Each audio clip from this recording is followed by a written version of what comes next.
જગતના તાત કહેવાતા એવા ખેડૂતોની હાલત કફોડી। સંજેલી તાલુકાના 56 ગામડાઓમાં કમોસમી વરસાદ થવાથી દાહોદ જિલ્લાના સંજેલી તાલુકામાં ડાંગરના પાકને ખૂબ મોટું નુકસાન થયું છે।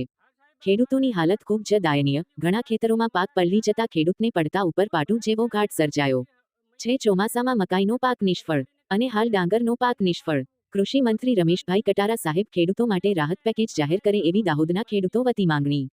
આજ રોજ અમારા આદિવાસી વિસ્તારની અંદર સંજેલી તાલુકાની અંદર ને દાહોદ જિલ્લાની અંદર ગઈકાલે મોડી રાત્રે અને વહેલી સવારે ખૂબ વરસાદ થવાથી કમોસમી વરસાદ થવાથી અમારા ડાંગરના જે ખેતરો છે એ ભરાઈ ગયા છે।